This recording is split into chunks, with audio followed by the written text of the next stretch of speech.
This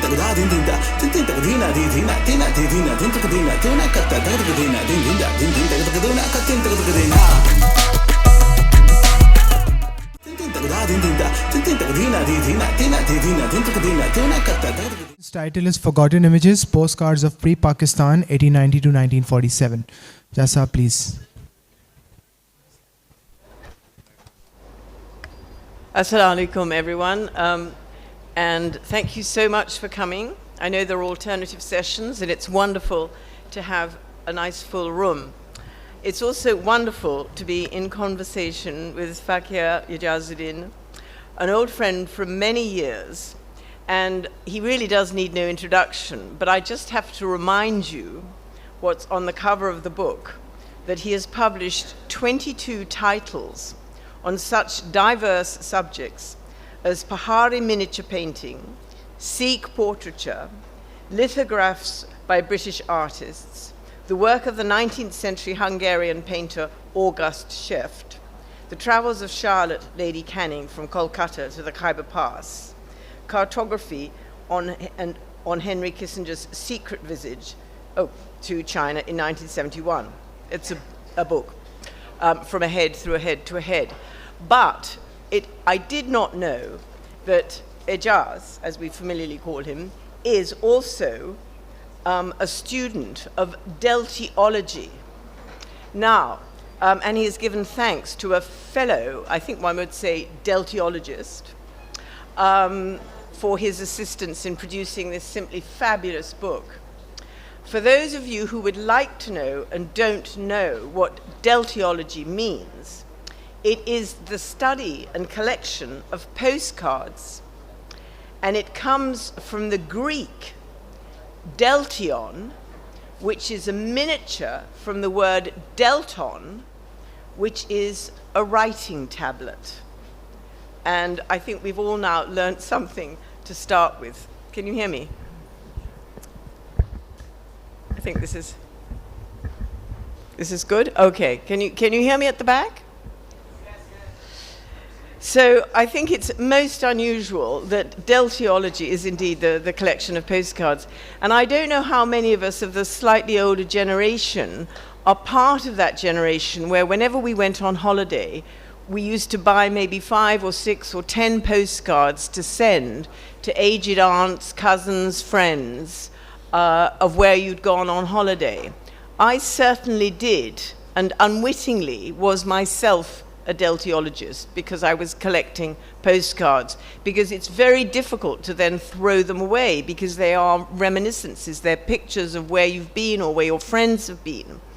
And to my amazement, I found an album that belonged to my mother, who traveled from Australia in the 1920s.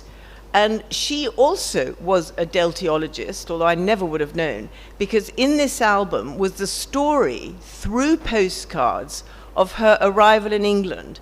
And the first postcard was the ship upon which she traveled. And I was rather wondering what to do with this, but I now see it as a collection of a diary. It's a pictorial diary of the places she visited at a certain period in time. And so what we have here is now the Forgotten Images, postcards, pre-Pakistan, 1890 to 1947. And I think just because you haven't all got the book in front of you and you haven't had the opportunity to purchase it yet, we're going to have a very quick slide presentation just so that we can see some of the magnificent images which are in the book.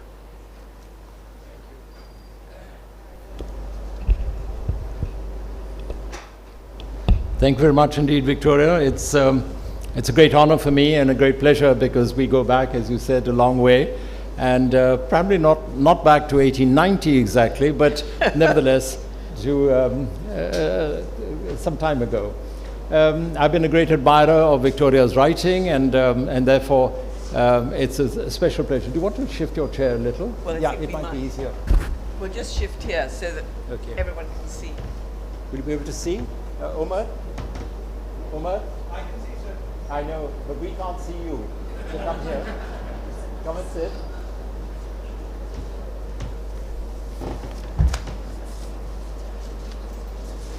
Oops. Umar, यहाँ आ जाओ. He'll come. Anyway, I'm delighted that there are so many of you and come. So many of you here on a subject which is quite obtuse, and that is on, as Victoria said, on deltiology. Now, I won't go into the history of it, but it is important for you to understand that this was the cheapest form of communication in its day. And one of the reasons why was that it didn't require an envelope, it didn't require any... Sorry. Okay. Thank you. You can tell that Michel is a media person. I'm not. So when I grow up, I want to be like Michel. So postcards were cheap, but they were open, unlike letters, which had an element of secrecy. So over the years, they became, because of their cheapness, they became very popular, and the number of postcards that were in circulation, let's say, around about 1980, 1890, were in the billions, not the millions, in the billions. So, and they were printed in Germany, primarily, or the United Kingdom. Following the First World War, obviously, Germany was not acceptable as far as India was concerned, so local producers, local printers began a healthy market in the production of postcards. So let me just explain.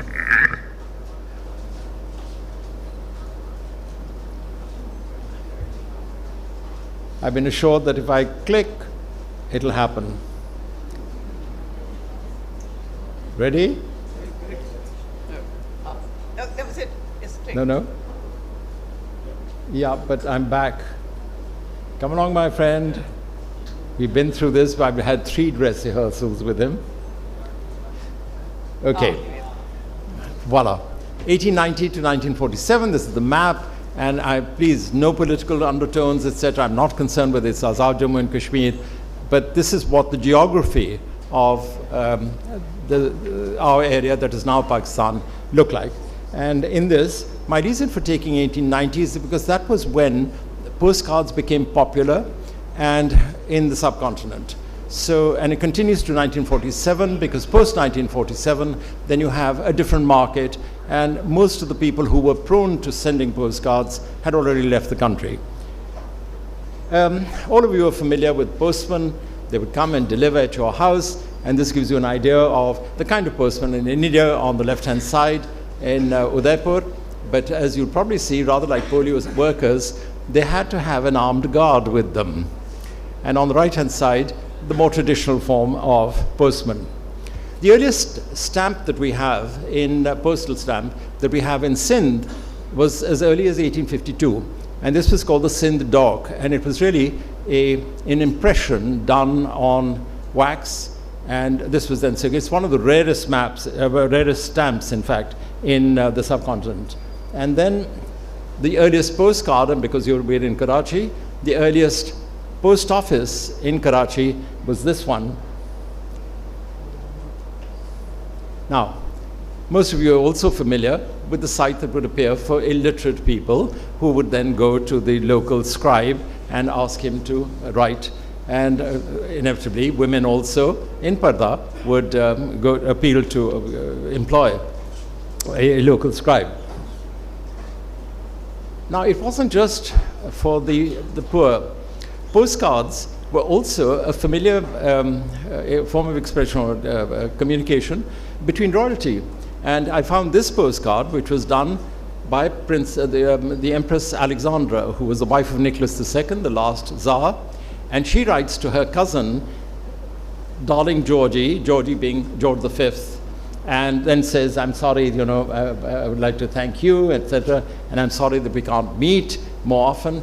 And it's interesting because this was in 1905, and within another 9 years, then Russia was at war with the United Kingdom, and the United Kingdom with Germany.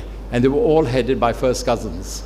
So Wilhelm II, etc., and the Tsar Nicholas were amongst themselves first cousins. Let's move now to Karachi, your city. And I'll give you some images very quickly of the kind of topography that existed here. Approaching Karachi, steamship coming in, and many of you would see this as the Bandar, Kothari Parade as it is called. Prayer Hall, without the Sindh Club, without any of the other, can you see, are you able to see? Yep, okay. No. Sindh Club, this is before any of the surrounding buildings. And Prayer Hall, this is with the statue of Queen Victoria on the left-hand side, which was then removed, and I think it's now in Mohata Palace, probably, yeah. Holy Trinity Cathedral. Anybody guess why it's unique, this particular picture? It's because the top story was removed. When it was constructed, they said it looked like a giraffe. And so it was decapitated, and it then had 3 stories, and the 4th was just dismantled. Empress Market, as it used to be, then was devastated and is now, I understand, cleared and restored to what was its original glory. Bandar Road, I'm not sure how many of you remember that Bandar Road was once populated with trams and with ghoda garis, Victorias, and that is why city of Lahore, city of Karachi, was washed every evening of the excrement of the horses. KMC, anybody from the KMC here? Construction of the KMC building. Now, this is all, I want to emphasize, these are all topical pictures, you see. The point was that a person who was here, and he probably was an employee of the KMC, writes back to his family and he sends them a picture of it under construction. The white in our flag represents the Hindus. And so we have the Hindu Gymkhana, which is today NAPA, National Academy of Performing Arts. And if we continue on the theme of the Hindus, the Hindu temple at Manora, and the kind of devotee that you would expect to see there. Now, all of these were, as I've mentioned in the book itself, the point was that they all had to have a certain visual interest. So scenery, the more spectacular the better. Monuments, the grander the better. Events, the more contemporary the better. People, the more picturesque the better. And going out of Karachi, Mango Pir, and it was supposed to be the lice from the Pir Mango, which were then miraculously converted into alligators or crocodiles in this case. This is an unusual one, and it's a postcard, and that is of the dirigible called R101.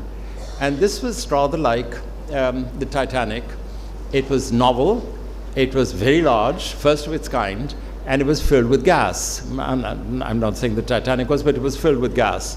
And the idea was that a person could then travel from Paris to Karachi with one stop in between for refueling. And inside this huge, monstrous whale of a ship you had rooms, and you had drawing rooms, and you had bedrooms, and you had...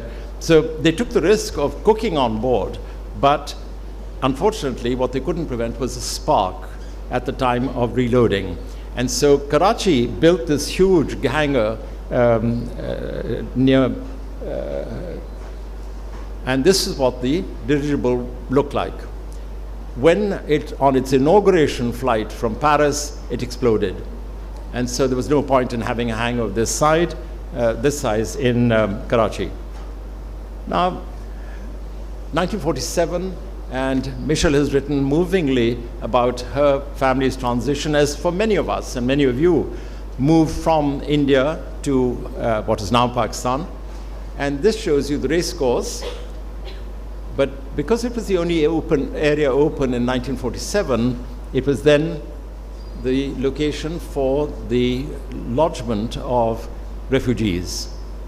This is something we forget, and I, as a child, remember 2 things. One, the cortege of Qaid-e-Azam in September 1948, going down Victoria Road, I was about 6. And the second, which is a very moving memory, is of walking on Victoria Road and stepping over the bodies of sleeping muhajirs, persons who had nowhere to stay, not even the race course, and were sleeping on the pavements of Karachi. We tend to forget this, and as to what it was like then and how far we have come now. But I'll now move from Karachi, and the structure of the book is that you have Karachi as a capital, and then the rest of Sindh, then you have Lahore, Punjab, KPK, Peshawar, and then the rest of KPK, and then Balochistan. So let me quickly go to, this is the Fuleli Canal outside Hyderabad, and the tombs of the Emirs of Sindh. The Miani Monument to celebrate, at the time, from the British point of view, the Battle of Miani in 1843, by which Sir Charles Napier then made that famous remark, Pekavi, I have sinned. Victoria Tower, not many people will know of this one, but it is in Jacobabad, and to commemorate the Jubilee of Queen Victoria, and Mohenjo-daro. And this was a contrived photograph, but done for popular dissemination, which showed the width. So these people who were put there was to demonstrate the width of Mohenjo-daro streets. And if we continue northwards, we come to Sakhar, and there is this minaret of Masoom Shah. It was a sentinel. And Satbela, an island between Sakhar and Rodi, in which there are a combination of both temples, Hindu temples, as well as a Muslim mosque. The natives of Sindh, this is what they look like. This is what your ancestors look like. And they're wearing a thing called the Saraiki Topi, very distinctive to the residents of Karachi and of Sindh. Now I'm taking you further north, and we go to Khairpur, which at that time was a riyasat. It was this principality. And this is the palace of the Emirs, or the Mir of Khairpur. And I'll take you to the next one, which is Bahawalpur. Bahawalpur, and forgive me, Victoria, toadies of the British, they celebrated their association with this 100 years from 1834 to 1934. And I remember asking one of the Abbasi family who were from Bahawalpur, I said, you know, have you seen this postcard? And there's a kind of 100 years of fidelity. And he said, how do you think we survived? So, Multan, a nice picture of the tomb of Rukn-e-Alam, but with the twist of having an English British army sort of thing. But if you look, they are being drawn not by horses or even by mules, but they're being drawn by bullocks. Now, all of these are, as I'm trying to demonstrate very quickly, are symptomatic of the kind of views that were extant at the time, but also those which were of interest to people in the United Kingdom, Germany, France, wherever the people came from, but back in the families, of interest to the families. Lahore, have a nice time, and this is an early postcard of Lahore. My alma mater. Anybody from Aijazuddin here? Yes? No? Okay, sorry for you, Yad. Anyway, for those who didn't go to Aijazuddin, but this was built in 1886. I was the principal there for 3.5 years. I was a student, principal, and then later my son, or rather, in between, my son also went to Aijazuddin. Done in 1886 for the princes of the Punjab, and now is, thank God, it's far more democratic in its admission. The tomb of Anarkali, shown at the time when it was the first cathedral of Lahore. So you will see at the top a cross on the dome. That cross was removed, but inside the tomb of Anarkali, the cenotaph has been shifted from the center, which is where it should be, to the side. And it was used as an altarpiece by the British. Subsequently, the new cathedral was built, and this was then converted into the Punjab Records Office. But as a kind of humiliation, Anarkali's tomb was called St. James's Church, named after a male saint. The late film director, Shyam Benegal, he made a very interesting observation. He said Anarkali was not one of the Kanizas, one of the dancing girls who had made a pass at Jahangir, because that was to be expected. And I mean, that was what she was there for. He said the reason for this kind of punishment was because she was one of the younger wives of Akbar. And what he could not countenance was the fact that his son was having it off with one of his younger wives. And that is why this particular form of punishment was, sorry? Anyway, you're also remonstrating? All right. Well, the Badshahi Mosque, an early postcard. Now, it was intentionally done as watercolors. And then subsequent printers would use the same image, but add their own Eid greetings on top. Wazir Khan's Mosque, one of the glories of Lahore, it's called a University of Design by Lockwood Kipling. And if you wanted to tour Lahore, then you had a choice of two. One was the Hackney carriage, and third class and second class. And the second class was 6 annas per hour. And the church that you see in the back is behind what is now the State Bank. And I came across this very interesting postcard which showed the arrival of missionary nuns in Lahore. And they come on a bullock cart. And it was a particular Franciscan order which sent these nuns out here. Then, as I mentioned to you, the cathedral was shifted from Anarkali's tomb to the present cathedral, designed by Sir Gilbert Scott, and the Lahore High Court. And in the lawns adjacent to it was the statue of Lord Lawrence, Sir John Lawrence, and this famous inscription of, "Will you be ruled by the pen or by the sword?" What he didn't foresee was that in modern Pakistan we would be ruled both by the pen and by the... This is a view from the Sheesh Mahal of Maharaja Ranjit Singh Samadhi on the right-hand side, constructed by my ancestor in 1839-49, and Badshahi Mosque on the left. And then the entrance to the fort, Alamgiri Gate, and within the Samadhi, we had a cupola designed by Bhairam Singh Mistry of Queen Victoria to commemorate her jubilee, but it was completed in 1904. It remained there for a number of years as a centerpiece, focal point in Lahore, epicenter of Lahore, until in the 1950s there was a movement against this, and so the statue was removed. So Sikh Transit Gloria, Sikh Transit Victoria. And so she was put onto this cart and taken to the Lahore Museum, where you can see her today. Ignominious. Now I'm taking you northwards towards Pindi, and here are some images, the Nachghar, dancing hall, and this is now a club which is run by the army, but it was at one stage the Royal Pindi Club, and a statue of Queen Victoria facing the church.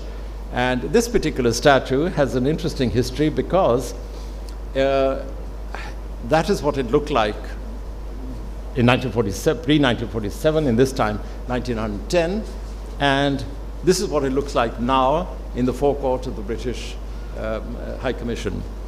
The reason is the arms were removed, and when I saw it, Nicholas Barrington happened to be High Commissioner, looked at it, and I said, you know, it reminds me of somebody. And he said, who? I said, well, Benazir Bhutto, because Benazir in her first government, you'll recall, used to wear a chadar, so she did not have to shake hands with anybody. And she looked like the armless queen. And so I did this, and then when Her Majesty came in 1997, I presented her with a copy of the book, and it happened to have this title. And so she looked at it and said, and Prince Philip said, you saw it at the High Commission yet? He said, of course I saw it, I remember. But High Commissioner never put arms on that statue because you'll destroy the title of his book, won't you? So, Murray, let's move northwards even further. Murray, and an early view of Murray. The mall was at the what's called the lower Topa at the moment. And when there was a fire in the 1920s, then all the shops were removed and taken higher, and you can see they're now adjacent to the church. And this is the church which dominates the topography of Murray. I'll now quickly take you to Peshawar and the rest of KPK. So let's turn to Peshawar, the Pathans.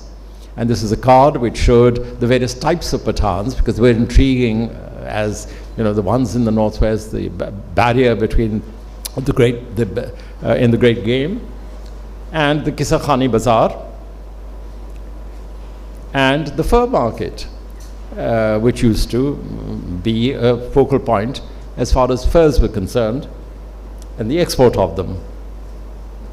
Islamia College, where which Quaid-e-Azam visited in 1948, yes, I think. And this, which looks like a mosque, but was actually designed as a mosque for the Roman Catholics. But because the Roman Catholics at that time came from a lower class, if you like, so they were converts, and so they had to be given a monument, a building to pray in, which looked like a mosque, right? But it was a facsimile, if you like. But inside was the church. So this is one way of fooling the masses. Jamrud Fort, famous, built by Akbar, etc., and a bulwark against invaders from the north. Khyber Pass, convoy of camels coming through. And this particular one, which I think is lovely, that it's absolutely forbidden to cross the border. All right, it's still true today. And here, Peshawari Pathan lovelies, okay? But you can't have women like this and not have somebody peering in, looking at them. Quetta and Balochistan, the rest of Balochistan. These are significant because there was this famous earthquake in 1933-35, and many of the buildings were destroyed. So the images that you'll see here now are valuable because they show the buildings as they were. And this one, for example, is of the High Court, the court and the Treasury buildings, gone. Another one of Sandeman Hall, gone, to commemorate Robert Sandeman. And this was what the railway station was like immediately after the earthquake. This was not a natural disaster. This building was subject to a man-made disaster. When my wife Shahnaz and I went to see this building, this one, trying to trace it, we discovered that it had been knocked down because the army had felt that this was now obsolete. And so they built a huge, spanking new, ugly building in its place. And what was cruel was that this particular,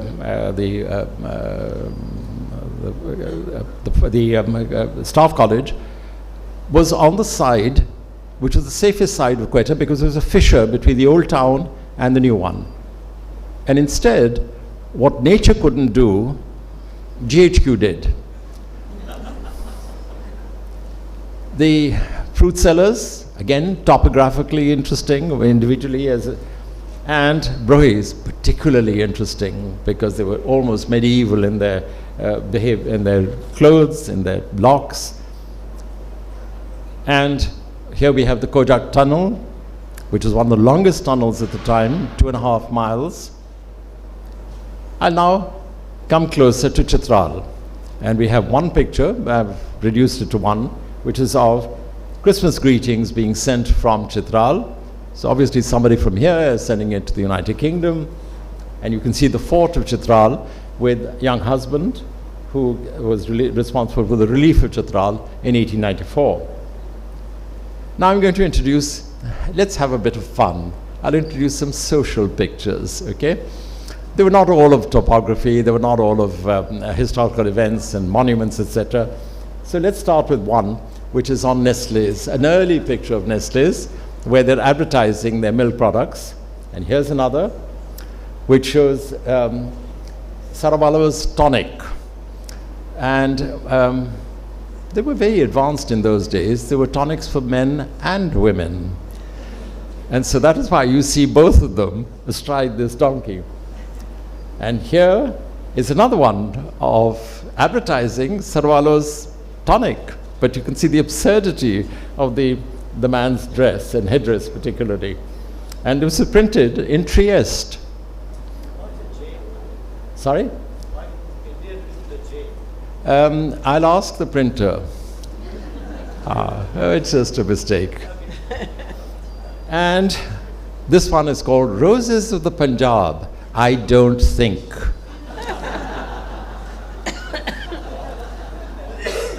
Now, two images of two dancing girls. One of them from Karachi, and they were called Miss Badua Jan of Karachi. And it was a name which was applicable to many dancing girls throughout northern India. But this one was then adopted by this particular person. And I thought it was rather nice that these two ladies, who were obviously very popular and famous, should have been included and immortalized in these postcards. And here we have an image of what is called a beggar, a Pathan beggar, yeah, from the northwest. But to show that this kind of vanity was not restricted to beggars, I thought, rather than showing you another picture, I copped out with this one. I could have put another picture which showed people with a lot of medals, but I want there to be freedom after the speech. And this lovely picture of a Pankhavada, and he's lying on the ground reading, and his foot is attached to the string, which in the next room is attached to the pankha. And so he keeps pulling it on that string and then provides some kind of ventilation. Let me conclude with, I mentioned to you earlier that I was witness to Quaid-e-Azam's funeral, and this was a postcard which commemorated slightly beyond 47, obviously, 1 year beyond, but this one I've included quite deliberately because it was topical. And it showed you here all of the personalities, primarily male, who were associated with the Quaid. And on the right-hand side, in the corner, you can see Fatma Jinnah, Miss Fatma Jinnah. But I'm including this because even Quaid-e-Azam would not have appreciated being taken to his last resting place on a tank. He actually went, it was on a cortege which was pulled by naval officers, but I can't help feeling this is a kind of foretaste in 1948, a premonition of things to come. So let me end here, and Victoria, back to you. So this is a brief introduction of the kind of things, images.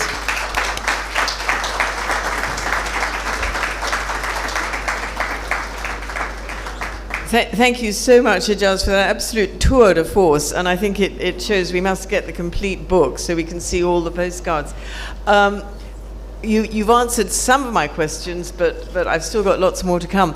The first thing that, just before we plunge into the actual book, what's interesting to me is what warranted, and did you manage to find out what warranted a postcard? Now, you mentioned this one is a commemorative postcard, so that's kind of logical.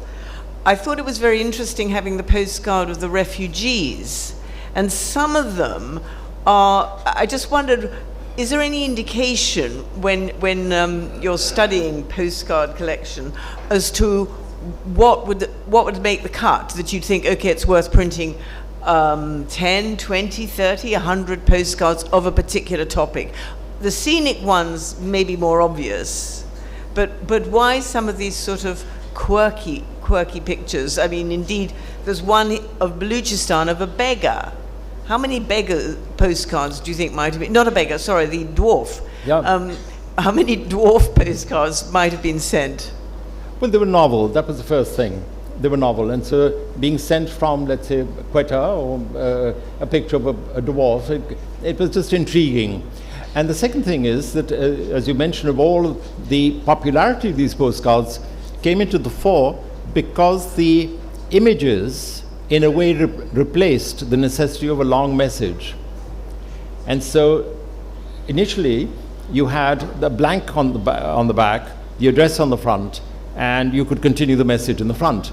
But after a while, they realized that if you sent a picture, then all you needed to do was to describe, have a brief message that was being put along with the address, and on the back would be this picture.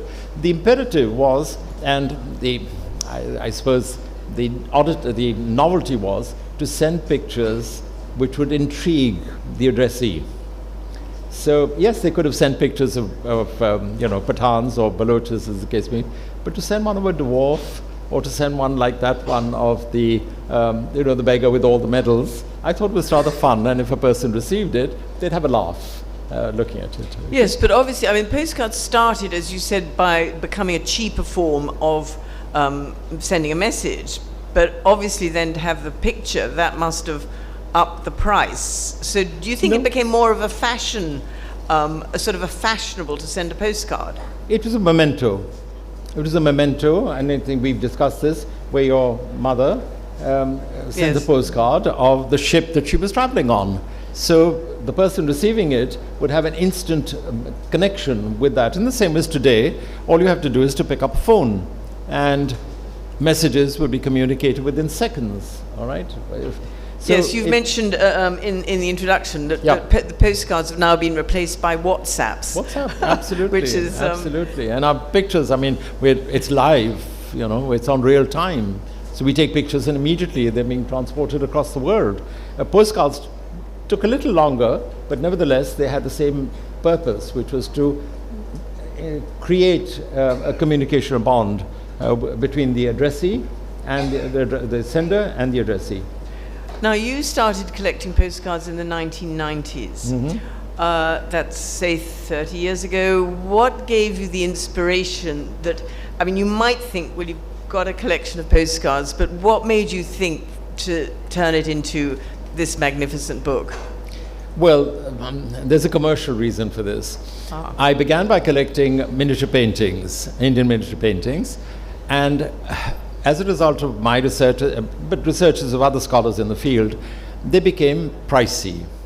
And so I couldn't really afford miniature paintings as such, and I come back to Pakistan. So I began collecting lithographs, which were cheap at the time, British lithographs, and old photographs, etc., because they were, as I've said, comparatively cheaper than miniatures. And they were still, the prices were going up.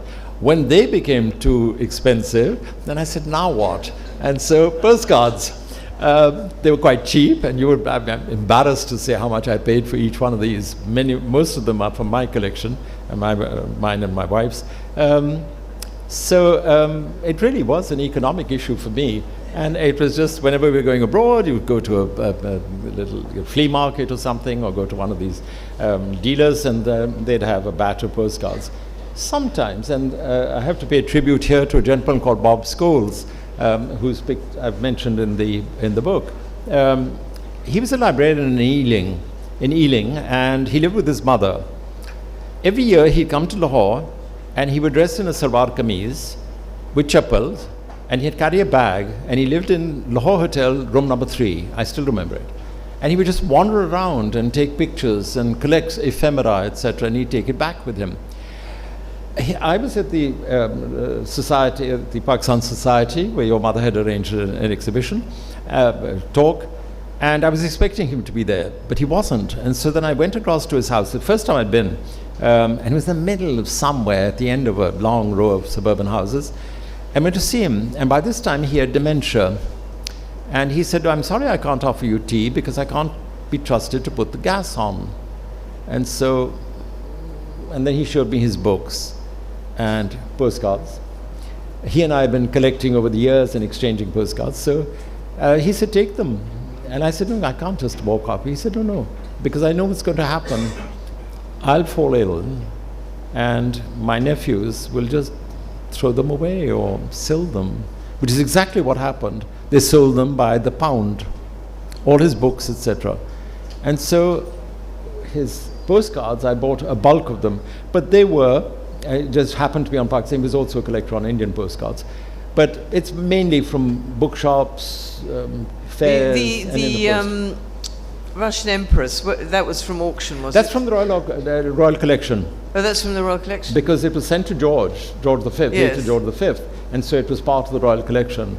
And Queen Mary had kept it because it was so intriguing that her cousin, or her husband's cousin, is writing from Russia, saying, Yes. I'm sorry we can't meet, but but here's a postcard, and and that's it. I mean, the Empress of Russia, who is sending a postcard to her cousin in London, in Windsor. Yes, but then the inspiration that you thought this would make a book, Oh, that came later?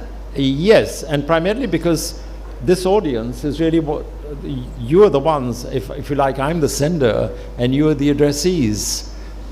So my purpose was that they should be shared, not just retained by me and my family, but they should be shared with a much wider audience, and which is really why the genesis of this book. So that's, yes, no, well, Yeah. it certainly gives us an idea what to do with all those postcards that are sitting in a bottom drawer that we've accumulated. Because not only did one send postcards, but it was a habit to buy postcards of Wherever a you place, were. wherever you were, or you buy 4 of the same, send 3, and then keep 1, because it was an early photographic recollection rather than take the photograph. Now, in your collection, what real surprises were there? I mean, we've got a lot of scenic ones and some of the humorous ones. Did you find, as you were compiling it, some photographs which you thought, well, that's very surprising why that was made into a photograph? Yes, in a way, but one has to accept that many of these, the subjects that were chosen, were for their novelty value, right? And so what did surprise me was, in certain cases, what was precious to me was the fact that the monuments were no longer there, the buildings were no longer there. And that is what gave them, in my mind, a rarity value as such.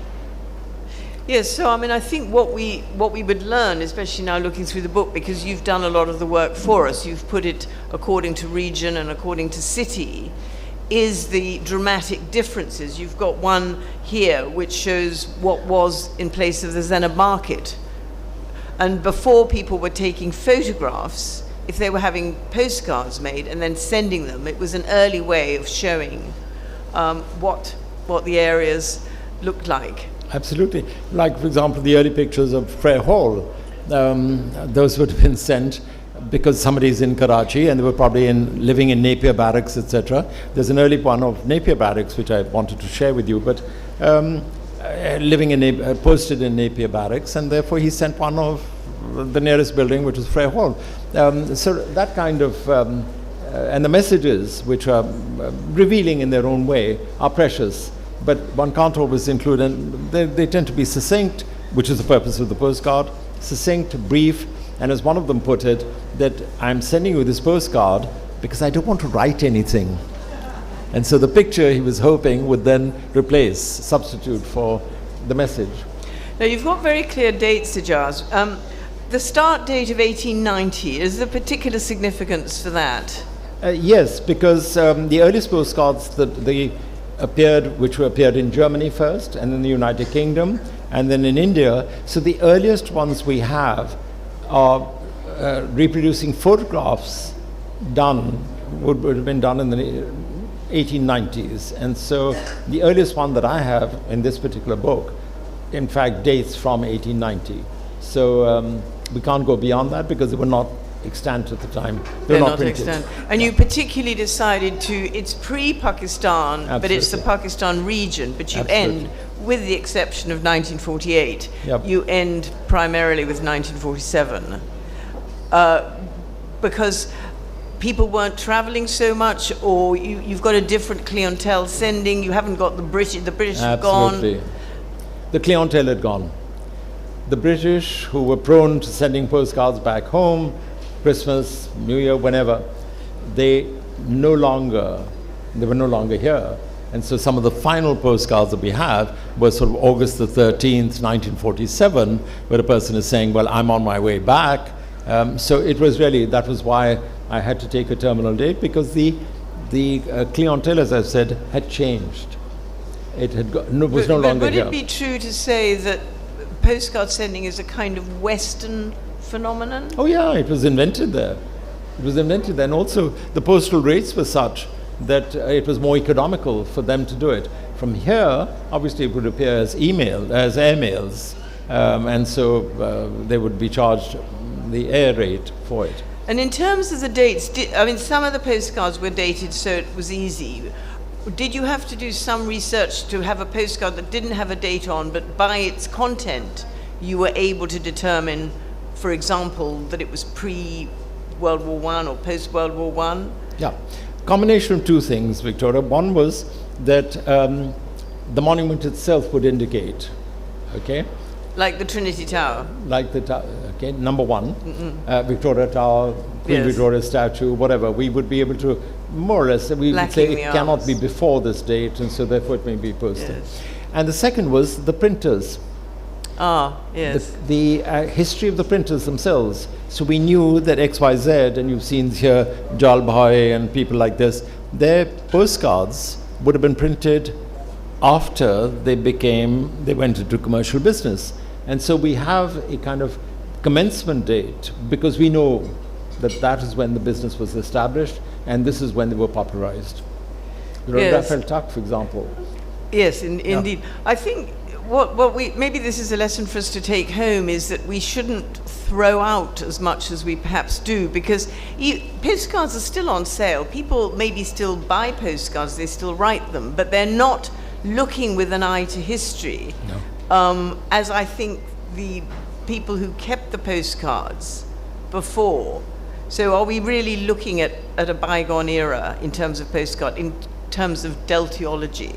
Well, I've tried to find later postcards, and I've discovered that many of them were, for example, pictures of PIA aircraft, or the stewardesses on PIA, things like that. They're not, I love stewardesses on PIA, but they're not exciting as a collector's item. So you'll probably see roses and Eid greetings and things like that. There are some in the book, for example, of Eid greetings where they are using flowers and yes. bouquets, etc. But they don't have the same excitement that the old pictures did. Yes. But it's a personal thing. Yes. Personal thing. Do you think you have any gaps? It's pretty representative. I've been through it, but were there places where you think, well, I just wish I'd come across a postcard of the Bolan Pass, for example, or yes. Let me try and answer that. There are 3 or 4 collectors, and I mentioned their names in the books. One is a person in Omar Khan, to whom the book is dedicated, who started me off onto this, and we began exchanging information about it. So he has a collection of about 35,000 postcards of the whole of the subcontinent. His father, by the way, was Munir Ahmad Khan Sahab, the head of the Atomic Energy Commission at one stage. So Omar had an Austrian mother, Pakistani father, migrated, now lives in San Francisco. So he had a superb collection, has a superb collection. It's harappa.com if you want to go and see those. They've been uploaded. Ken Robbins in Washington, D.C., psychiatrist. He has about 15,000 postcards, which he's now donated to the University of Pennsylvania. And there's Ratnesh and Sangeeta Mathur, who were formerly in the Citibank and who are now living in New Delhi, and they have something like 50,000 postcards, primarily of India, but so I had the advantage of being able to ask them that these are the ones that I'm going to be putting in the book. Can you suggest any others? And that's where this infantry one of Khairpur, Bahawalpur came in. And he said, yes, I've got this one, and why don't you use this? Or the ones of, the social ones of the dancing girls. I had one, somebody else had another, and so we brought them together, that kind of thing. So it's, if there are any gaps, then what I would suggest to the audience is go into your attics, go into your father's, whatever you inherited, and see whether there is anything like this, and you'll find them. You'll find them. Yes. You mentioned your own. Well, no, I think it's a definitely less. I'm going to look again, less askance at my old postcards, because I think, to me, the message, and I'm sure for everybody who looks through this book, is the fascination of the architecture, the terrain, the topography, what we learn, which you can't necessarily capture maybe there are some old photographs, but having them in postcards, it gives you, and now with, of course, the reproductive skills that we've all got, you can see them as well as the original. But it certainly has given, I think for Pakistan, and for Pakistanis, it gives you a wonderful breadth and depth of what the country was like as we say, pre-1947, pre-partition. Now, very quickly, a word of advice to all of you. Somebody came to me yesterday. Thank you. Somebody came to me yesterday. They think we're about 10 years old. They keep bringing a thing saying 10, 15 minutes, 10 minutes. I mean, for God's sake, I know that, one has been talking of, making presentations for the last 40 years. But thank you, nevertheless, whoever you were now. Thank you, dear. I wanted to mention, I was standing at the Liberty bookstall, and a man came up to me and said, sir, I was so moved by your book. And I said, why? He said, because I rushed home and I discovered that my albums, my father's albums had been eaten away by termites. And so they're gone. And so the reason I'm appealing to all of you, and I'm happy that there are so many of you, is please go back and see. And if you do come across any, just get them, because this is a precious treasure trove of our past. And in addition to which, the messages which are written, it's the postcards, but also the messages which are written, it's frozen in time. As a historian, I would say it's always of interest, what were people writing at that time? And you don't have to go through a lengthy letter, you've just got a short postcard. Absolutely. So being concise. Now, I'm sure we've got some questions. We've got about 10 minutes left, I think. Yes, 2 questions here. Do we have a mic? Roving mic. Well, Samin, why don't you start? Ladies first. Yes, Samin. Samin is a dear friend of mine, and she's married to another dear friend. And thank you, Ijaz. I really enjoyed your session. I'm glad I made it. A provocative question. Of course. This is from our time, but now we're living with the Z generation. Mm-hmm. And the generation A, we've learned. Alpha generation, right? Yeah. What would be your advice for them? Because 50 years from now, AI might take over and maybe change all the images. So what is your advice to the Alpha and Z generation? What should they be preserving for like 50 years from now? Because everything might be changed by then by AI. Yeah. What they need is a reliable USB and hard disk, an external hard drive. Because I have that problem. What do you do with all these images and the communications that you've got? And the only answer is that you store them as safely as possible. But even there, you drop a hard disk and that's it, gone. So we are mortals after all, and as are machines. Well, as we know from research, you're only as good as your research, and there are gaps. I mean, there are bound to be gaps. This gentleman. Ijaz Sahab, you have shown so many postcards. In one of the postcards, a huge hangar. At that time, local people call it the Kala Chhapra. Kala Chhapra. And it was a very good facility, gas filling facility for the balloon. And until 1970s, Kala Chhapra was there. But it was very hurriedly dismantled. It was a national heritage. And like that, many national heritage in Karachi, now they are destroying. And Kala Chhapra should not have been destroyed, because it was a very good facility, gas filling facility. Now people of Karachi need gas filling facility for the gas, is scarcity of the gas. Let me answer your question very briefly. I agree with you, Titanic should not have sunk. It's hypothetical now, yeah. Yes. Well, except that, Titanic is very sore issue. This gentleman here. Have you got the mic? 8 minutes, the mic, thank you. Several postcard for 47, and I just was amazed how the art of writing the postcard and using every blank inch of it, and that was really amazing. So I don't know what I have to do with those cards, but they are pre-48. Give them to us. Yeah, I mean, why are you asking? Please. I'm asking that.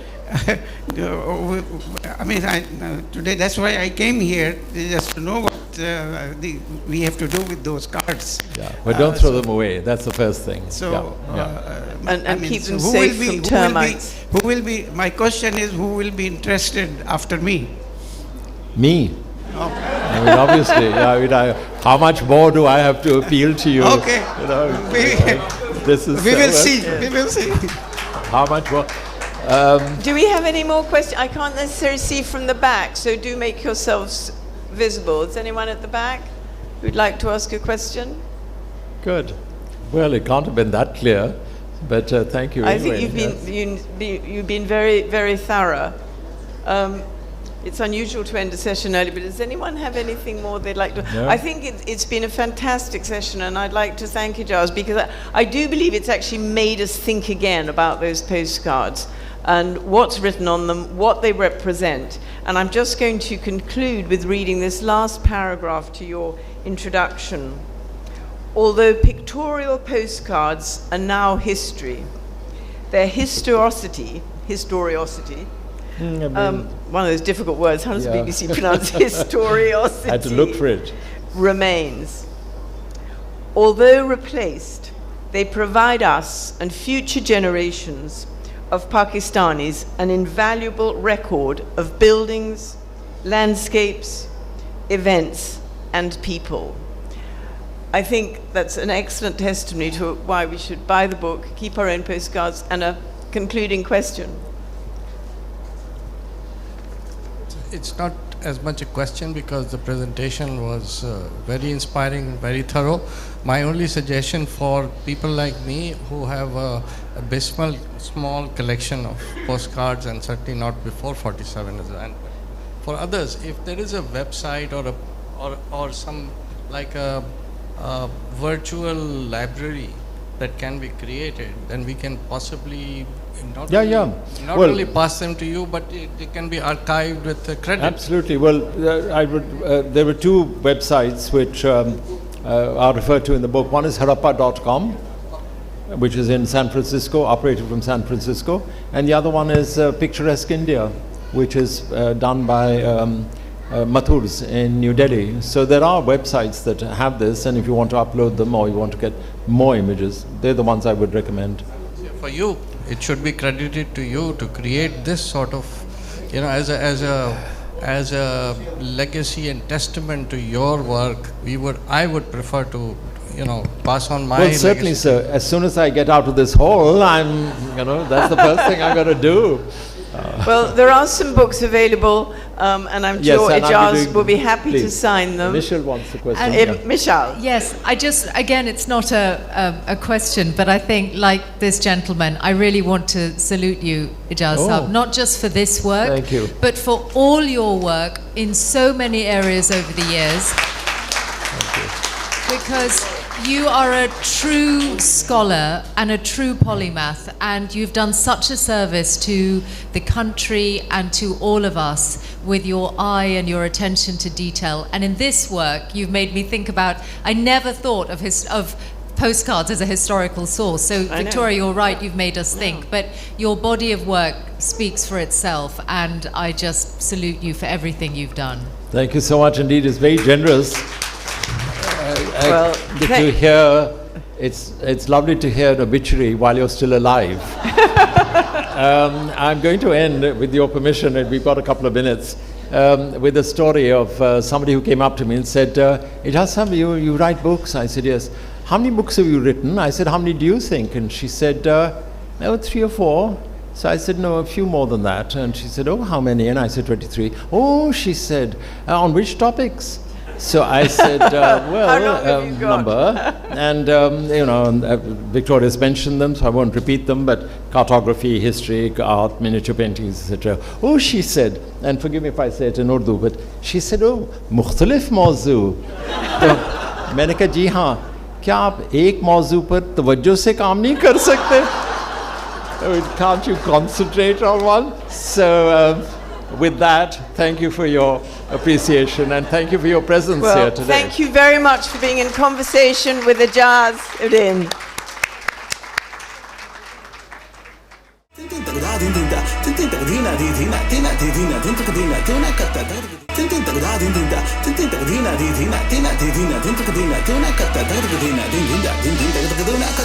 Din